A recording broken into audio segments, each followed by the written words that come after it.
Continue. It says, Salaki. It says, since 1949, the Tulane University Department of Psychiatry and Neurology has done experimentation in the implantation of electrodes into patients' brains. According to one of their staff-generated reports, by implantation of electrodes into various predetermined specific brain sites of patients capable of reporting thoughts and feelings, we have been able to make invaluable long-term observations. And that's how they justify, you know what I mean? That's the, what's that, Psalm 64? Because at the end of the day, for you to be able to do that at a hospital, the hospital staff, somebody in that, it wasn't just him secretly doing it by himself. I guarantee you. You know what I'm saying? Like, because at the end of you got other people assisting, you know what I mean? Especially in brain surgery. You know what I'm saying? Hey, come on, like say, even a fucking a surgical nurse would be like, well, hold on.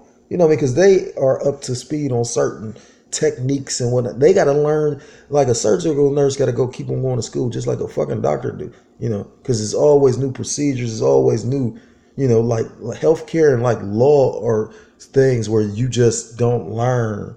And, you know, certain fields you go to school for and you can continuously keep learning. That's just the nature of that. Like I say, they were in on it. This place, Book of Psalm 64, verse 2. Hide me from the secret counsel of the wicked, from the insurrection of the workers of iniquity.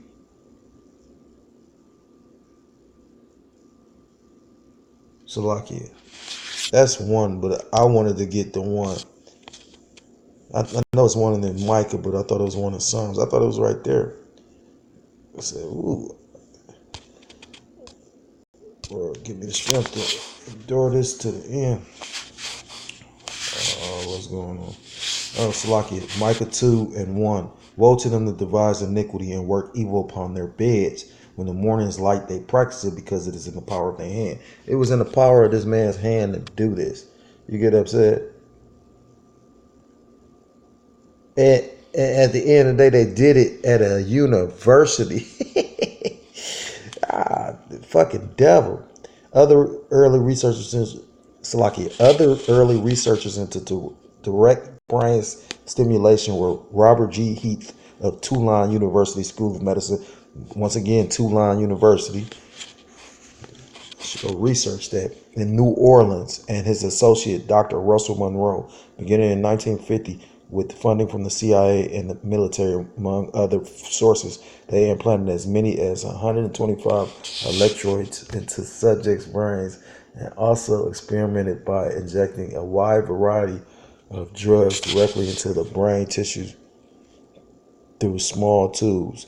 These drugs included LSD, psilocybin,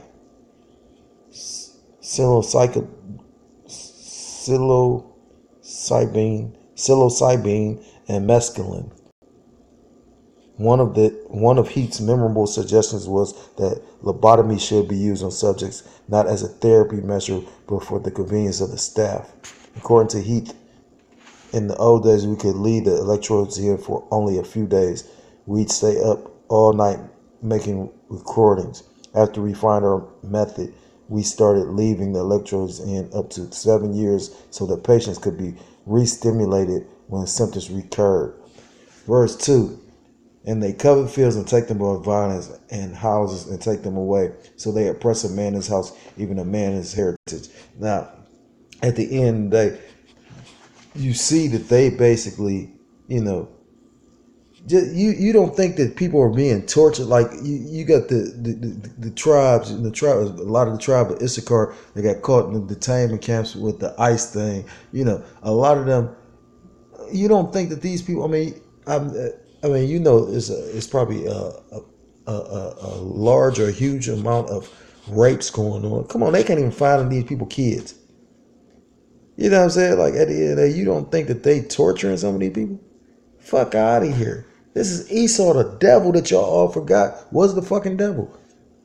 It says in scripture, never trust thine enemy. You know what I'm saying? But, you know, 2/3 of Jake, they just completely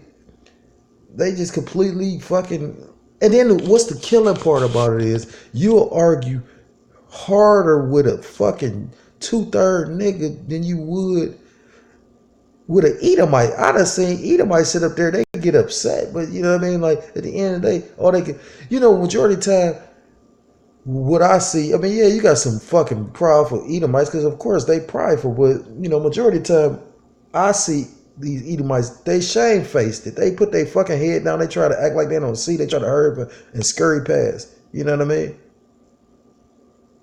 But at the end of the day, like I made the previous statement, they're prideful. That's just like the one video. I want to say Apostle Tahar put it up, but I may be wrong. I don't want to be lying, or bearing false witness.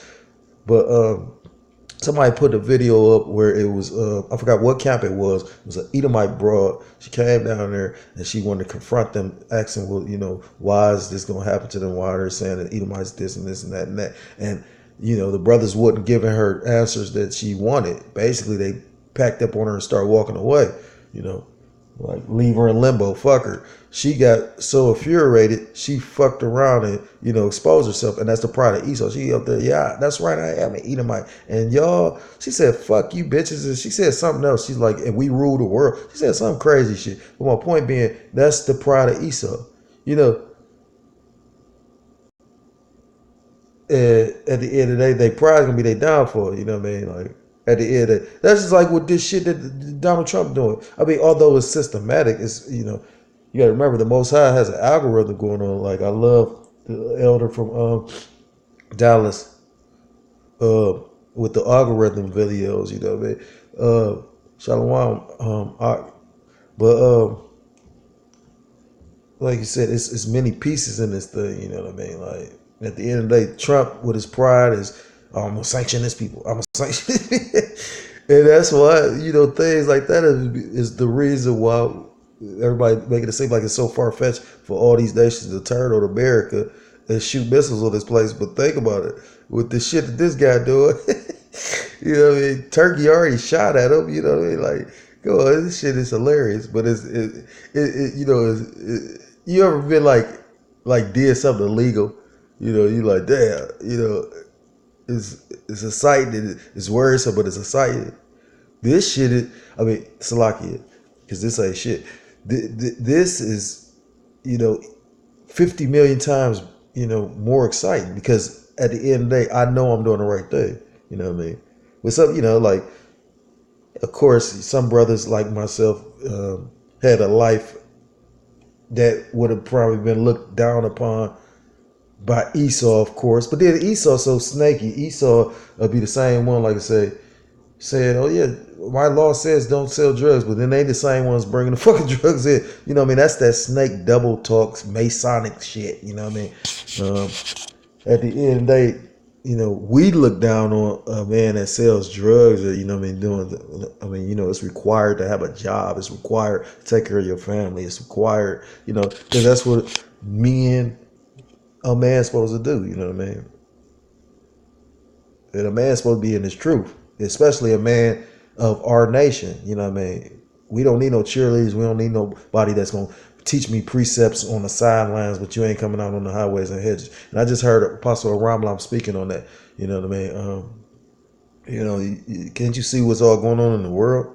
It's a whole bunch of shit going on in the world. Like Apostle Tahar said, at the end of the day, how, Most High, he did a video about the chariots. I was watching it this morning on my way to work. He was saying how, for those, that's like a faith booster. He said it's been more sightings in America, you know what I mean, like, so that's a faith booster. And I know you get weak in the faith, trust me, especially when you're constantly catching hell, you know what I mean.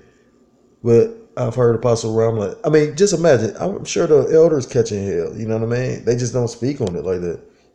I just heard the one elder in Houston, just recently say something, and I was like, wow, you know what I mean? Didn't know, you know what I mean? I mean, I catch hell, you know what I mean? It's blessings in, I had I tend to read the daily breads because although some of it, the spirit work mysteriously, you know what I mean? Because sometimes those little like daily bread quotes or passages be relevant for me that day, you know. But anyhow, like I said, I'm kind of rambling. I'm halfway asleep. Through the spirit, I'm still awake though. But like I said, this is not a time to be lukewarm. You know what I mean? It's too much going on. You know what I mean? Especially with this Turkey thing with Turkey and Syria and America. You know what I mean? Just you got to remember they talking about being fully. This Elon Musk and this Neuralink shit is talking about fully operational 2020. Ain't no time to be second guess or the catching the or getting weak or get short winded. You know what I mean? Like this time to pick up the pace. So lock it. I'm gonna stop here.